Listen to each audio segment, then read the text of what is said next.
All right, people.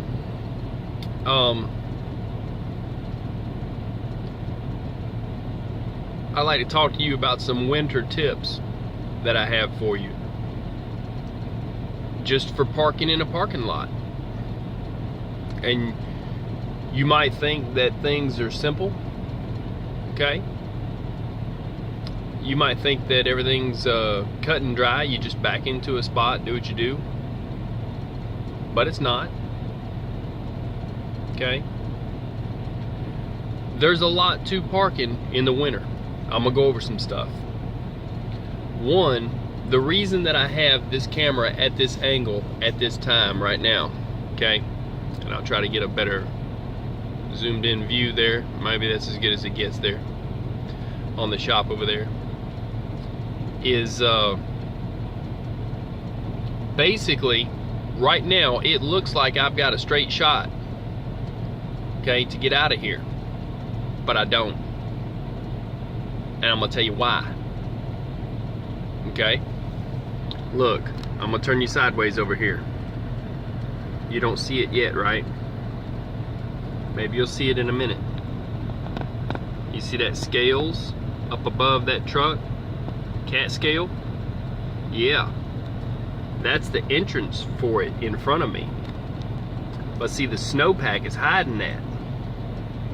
Okay, but that's a drop off, and if you try to drive over that thing, you could bust a fuel tank. I'm gonna zoom in on it for a second, and then there's gonna be a truck come by. Okay, you can start to see how it starts to get a little bit high right here, but over here it's high too. It's just hiding it. I'm gonna zoom out because there's a truck gonna come by. Maybe his lights there hit it a little bit. That's what I want to talk to y'all about. There's a lot to parking when it comes to snow. I know a guy who actually was running a tanker and was going to turn around in a parking lot that looked level because it had all that snow, all just like that. It was all nice and level looking, right? And he went to turn around in there, and there was a big ditch that was full of snow, and it was light snowpack. Even heavy snowpack wasn't gonna hold up a laden tanker, but he flipped the tanker in the parking lot because he thought it was level, and it looked level with snow. Snow will deceive your eyes. Okay? Just like pilots have a problem with vertigo when they're flying through clouds and stuff, you know? They wind up flying out the other side of the cloud upside down because they're deceived. Well, you could be deceived with this stuff right here. Like I said, if you drive straight out of this parking lot, straight out of the spot I'm in, you could run that over and bust your tank, your fuel tank, and have fuel everywhere. You don't want to do that. But I will show you what I did do. I pulled up. You see all these tire marks that are fresh? I'm gonna hit my headlights so that you can see it. You see all those tire marks that are fresh? Now there's snow on my hood there, but you see what I've done. Okay? Now, that's an old timer trick. It's called creating a road. Now in the morning, even if there's snow and stuff, this will all be smooth because I went back and forth a few times and backed up and made a smooth road. And I didn't back all the way up back to the curb and back to where that snow is behind me. Okay, back here. I pulled up a bit. Once I felt even starting to get on the snow, I pulled up a bit.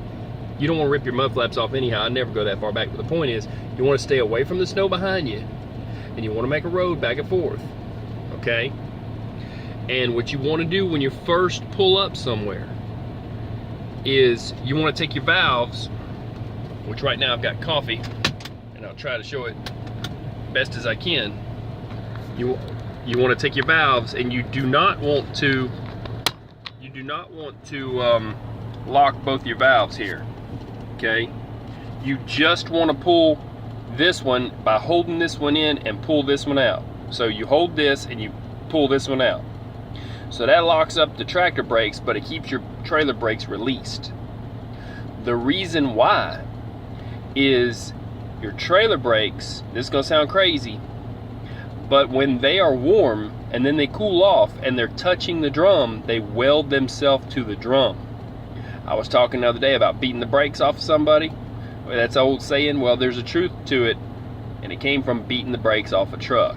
You gotta take a hammer, and with this released, or trying to release, but they're stuck together, welded together, you gotta go back there and hit on the backing, not the brake shoe liner, not the surface that touches the drum that stops you, but the backing plates of it, and hit around in a moon-shaped pattern and then around the top to get them to, they'll pop, and it'll scare the mess out of you the first time it happens. So usually when one pops, all the other three will pop, and you won't have to tap but one, okay? The other trick is if you're like 5 below and stuff, you want to park on top of some cardboard. But this right here is a problem now, because these newer trucks won't idle but for 4 hours with this thing in. So you got to wait and let it cool off, you know, at least an hour, hour and a half. Let it all cool off, okay? And then you're going to come back like I am right now, and you're going to release it. It's that simple, but that little trick right there will keep you from having to beat the brakes off your trailer, okay? And this little trick up here will keep you from being stuck. Even if a lot more stuff comes down, making that road right there will help.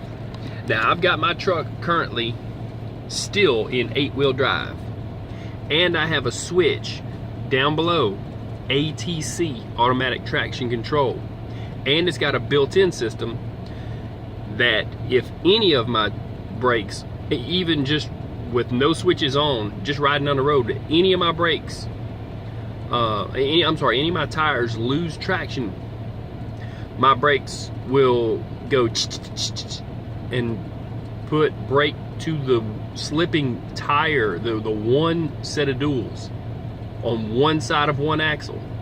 It makes it true anti-slip. Like the old Chevrolets had an anti-slip rear end, but it wasn't true anti-slip because all the power wasn't diverted to the other side. Instantly it does it through a computer. So, but right now I'm just getting some powder. I just want to show y'all some tips there on parking in winter weather. And you can see from my headlights, like I made the road, and you can see that berm up there, what I was talking about. And they're going to shovel some of it down so people will see it won't hit it.